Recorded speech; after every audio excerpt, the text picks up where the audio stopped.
The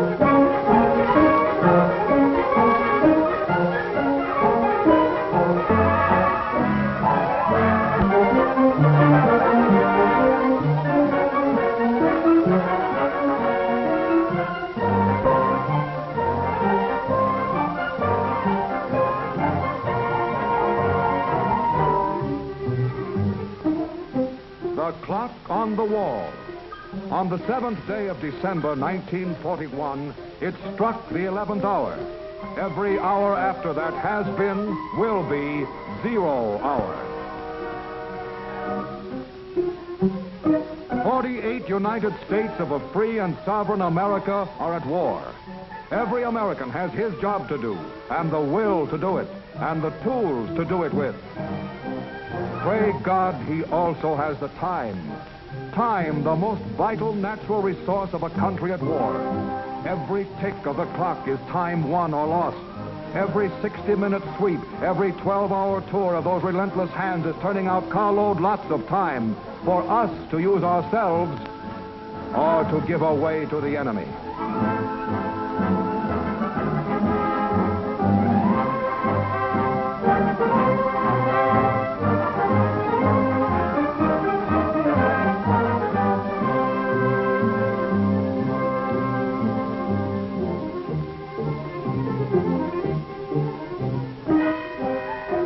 All the scientific devices of chronology are machines manufacturing time. The tool that in our hands means victory. And our hands must be as relentless as the hands of our clocks.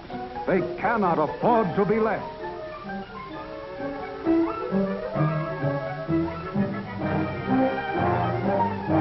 Sunrise over Republic Steel.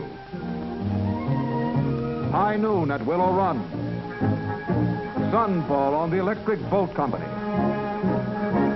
Midnight at the Brooklyn Navy Yard. Dawn to dusk and back to dawn again. 3 8-hour shifts, 1 day. So much can be done in a day if Americans will keep their sleeves rolled up. Inside of 24 hours, 1/20th of a freighter or a tanker can be built. Within those same 24 hours, a squadron of tanks can roll off the assembly line, and a flight of bombers can be made ready from radio to rudder boat.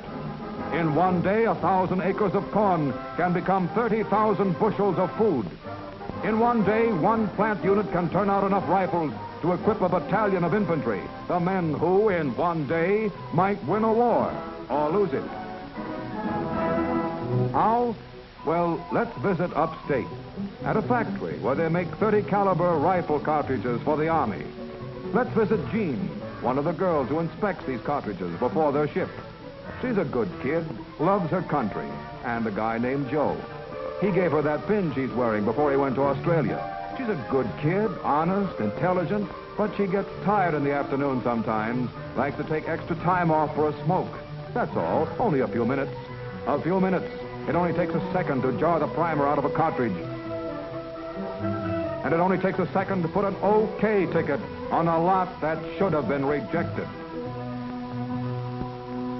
A cartridge without a primer is one that will never fire. It's about as useful in a rifle as a cigarette, or as the minutes that go up in its smoke. 1 bad cartridge, 1 chance in a million to get by undetected. 1 second in 60. 1 girl out of 100 who is an honest, patriotic, intelligent saboteur.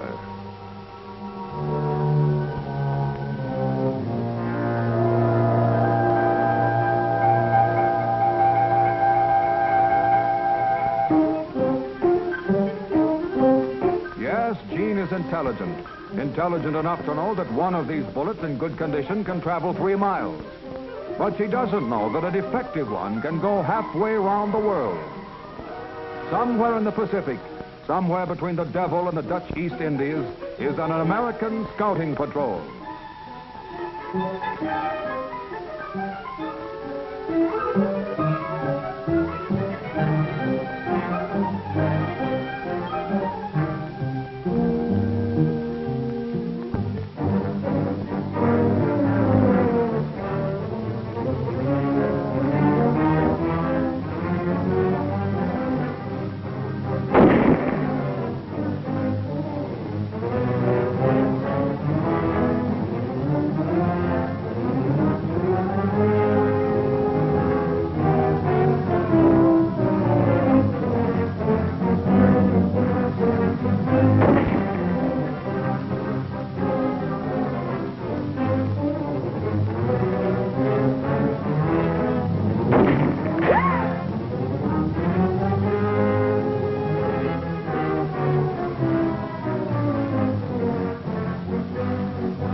Too bad about that cartridge missing fire.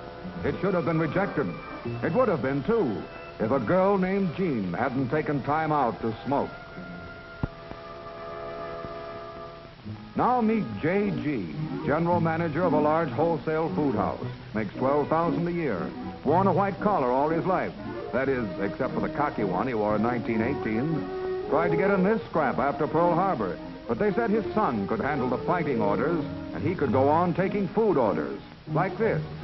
50 cases of 14A1. That's code for lifeboat provisions. Notify Martin. That means ship on Monday. Too old to fight, but not too old to work yourself silly trying to get out orders and priorities on time. Time? Holy mackerel, it's 2:30. I'll have to rush like old Harry to make it. Better tell Mabel where I'll be. Oh, no. Why bother? It's Saturday. That lifeboat stuff doesn't go out till Monday. Nothing can come up over the weekend. Besides, I've got an important engagement with a couple of guys. Important engagement with a couple of guys. A couple of guys on the home team. Well, they are leading the league, and it's his first Saturday off in 4 months. And there's nothing that can't wait 9 innings. Nothing, that is, except time and tide and convoys. A change in sailing orders and an urgent wire in code. Lifeboat supplies to be shipped at once. Shipped by a man who is busy coaching at first base. Unfortunately, a convoy can't wait for the last inning. A convoy waits for the tide, and the tide waits for no man. Standing beside a lifeboat only partly provisioned, 6 American flyers sail for Ireland in convoy on a freighter that falls behind its escort. It's an old story.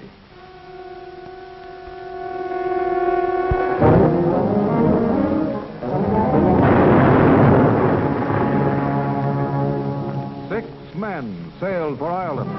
2 of them got there. 1 of them out of his mind. The other one dead. 25 days in a boat provisioned for 10 days.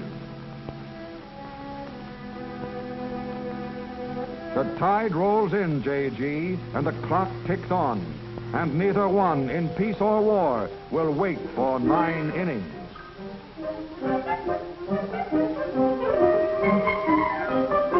The state of North Australia is 23 time zones away from the state of Michigan.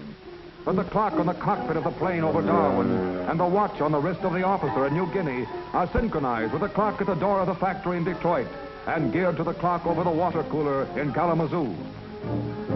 The production rate of our factories and the firing rate of our guns is synchronized by one machine, the clock. This is the machine that manufactures victory, turning out 32.5 million seconds each year. Each separate tick, a precious tool to use in building our future.